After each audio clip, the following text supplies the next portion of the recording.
Spinal decompression is a great way to get rapid and instant pain relief from your back pain. It doesn't really matter what's causing it. It's a great technique that works well for a lot of different sources of back pain. And you can pay thousands of dollars to go someplace and do spinal decompression on a machine. You can buy an expensive traction or inversion table, or there are very simple ways that you can do it at home without any of that fancy equipment. My name is Rob Drenning. I'm a physical therapist. In this video, I'm going to share with you my top 6 ways that you can do spinal decompression at home, and then I'm going to tell you how to make that pain relief last. So let's get into them right now. This decompression technique is probably the most gentle. It's a great starting point to try it first and see how it affects you, if it helps you. You want to start with these at about 15-second holds, doing about 4 or 5 repetitions. If that's feeling good to you each time, okay, then you can increase how long you're holding it each time. You just want to start small and work your way up to longer and longer holds as you're getting more and more pain relief. So what I'm going to do is I'm going to lay down, and you want to prop your feet up on a chair or a couch or whatever you have. And what I'm going to do is I'm going to take a rolled up towel, and I'm going to put it right underneath my back when I lay down. So I'm going to get down on the ground. You get my feet up. You want your knees kind of bent like this. And then what I'm going to do is just lift up and get this towel underneath my low back. And then just gradually let my hips sink down to the floor. And try to relax into that. I'm just breathing nice and deeply, using my belly for breathing, and just relaxing into that position. Now, some people like a little firmer pressure under there. So I have a lotion bottle. You can use a can of soup. Just put a towel over top of it. And you can put that underneath your low back. And same thing, you want it above your hip bones, and you just want to kind of gently sink into it. For some people, this is going to be too much pressure, so I usually suggest starting with a towel.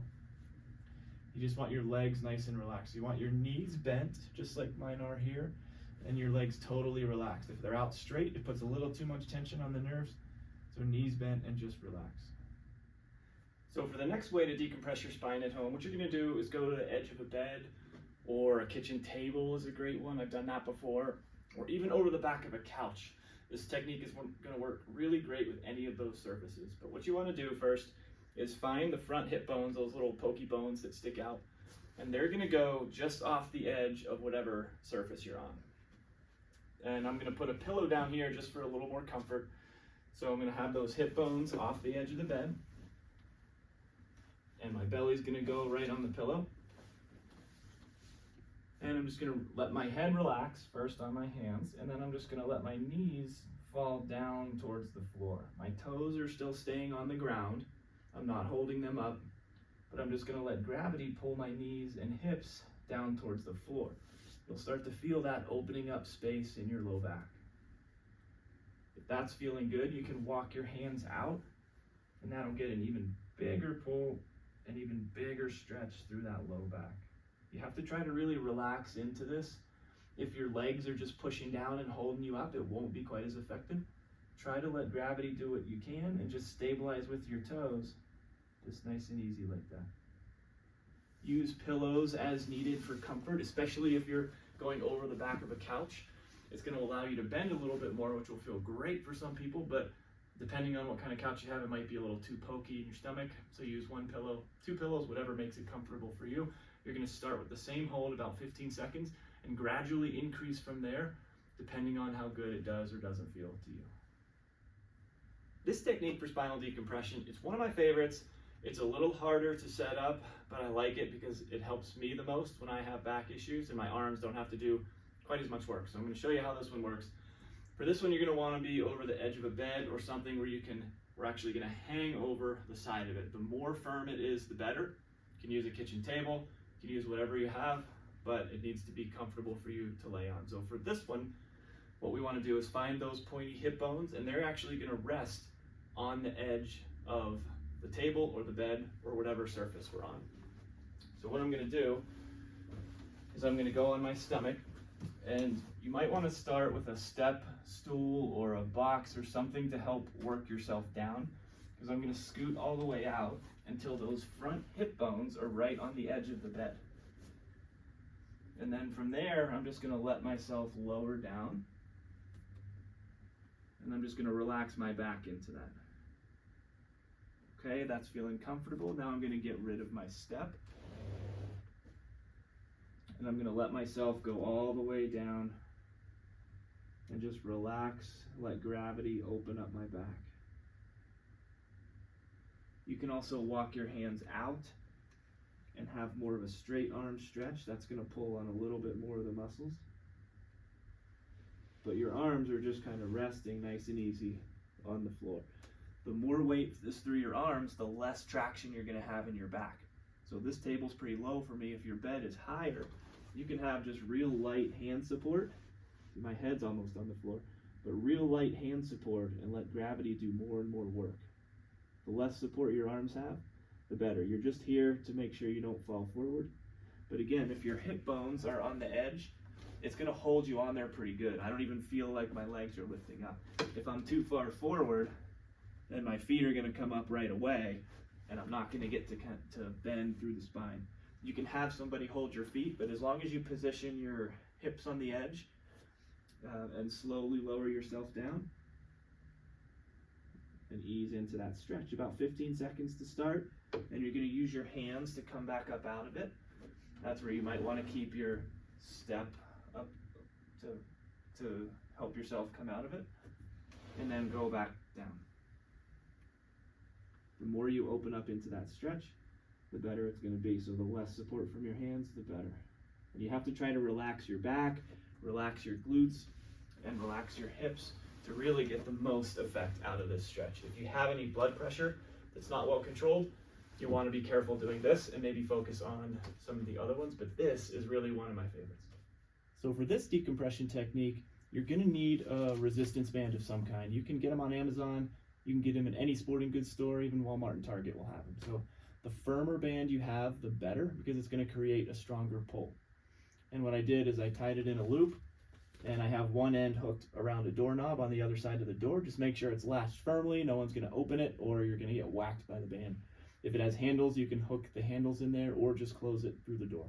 What you're gonna do then is put the band around your waistline, around the belt line, and starting on the inside of the knees, and you're just gonna gradually work yourself back, adding tension into that band. Doesn't matter if it's the flat band, a tube, anything that's gonna be strong enough to create a little bit of a pull. Really light, stretchy ones aren't gonna be enough. I'm just gonna work my way back. Once there's enough tension, I feel like I'm just gonna relax my back, relax my hips, and let the band add a little stretch like that. If you're having trouble relaxing your legs, you can move the band to the outside of your knees and let them fall into the band. It's a little easier to relax, just sometimes it's more likely to slip this way, but as long as it's hooked on a belt or something like that, and the band's gonna stay, this is a nicer way to do it because your hips can relax a little bit more. You're just gonna really focus on relaxing the back, opening up that space.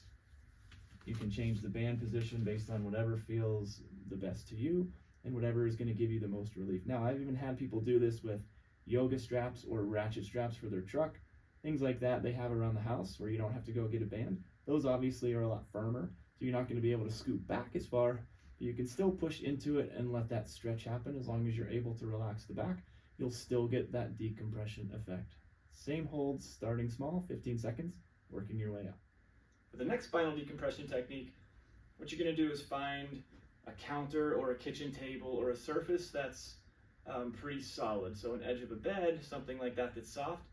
It's not gonna work for this because you're gonna use your arms to support yourself while gravity decompresses your back. So here's how it works. You're gonna go to the edge of the counter, and if you find something that's right about the height of your hands, that's just gonna create a little less work for you. But this is pretty low for me, but you'll still get the gist of it. So you're gonna have your palms facing towards whatever you're on, and you're gonna hold on to that edge and lock your elbows straight, okay? Now the more my arms stay into my side, the more my arms can just brace against my ribs, and it really supports me nicely. And what I'm gonna do is just let my knees gradually sink down towards the floor. My toes stay on the ground, but I'm trying to let my legs pull me down as much as possible and relax my back into that. Now, if your hands are too far out, it's gonna feel like too much work on your shoulders, so bring your arms in as far as you can. And one other tip that I like to do, if you try to pull your shoulders down, it sometimes creates too much muscle activation. That's one way to do it, but for me, I find that I get a little better relief letting my shoulders come up towards my ears, and then I can let my back relax into that stretch. I can feel that pull all through my low back. This is a great way to do it at home because you don't have to be laying down. It's easy to do wherever you're standing, in a kitchen or anything like that. So that's another spinal decompression you can do just in the standing. Same parameters as the others that I showed you. For the next decompression technique, you're going to come to a doorway. And now if you have shoulder problems, this might not be for you, but I'm going to show you a couple ways to do this in a door that I like. So what you're going to do, one option, you have to have kind of a solid door frame or something you can grab onto. But bring your hands up along the door. I'm going to keep my knees pretty straight and just let my butt kind of sink back into it. When you start to feel that pull, that stretch through here, then you really want to focus on relaxing the back muscles. I'm not holding myself up on my arms, I'm just kind of falling back and resisting that. You can walk your feet a little closer to the door and just let your back relax into that. Now, if that's too hard on your grip or maybe the door frame is a little too narrow, you can change your grip to facing through the door and do something very similar. Bring your hands up and just kind of walk your feet forward, let your butt kind of sink down, and then you have to actively focus on relaxing the back muscles and letting gravity do the work. That takes a little bit more work on your arms. So if that bothers you or it feels hard to relax, then some of the other techniques might be good for you. But the same parameters, the same time, 10, 15 seconds, start there, and then increase your hold as you find relief and as your arms allow. There they are. Those are the 6 most effective ways to decompress your back at home without any fancy equipment or without spending a lot of money. Now, I mentioned at the beginning that is designed to give you instant pain relief. If you want it to last, you need to supplement it with exercises that are designed to hydrate your discs and strengthen your muscles and get you as mobile and flexible as possible. So scroll through the low back pain playlist and check out some videos that'll help you make this relief last for good.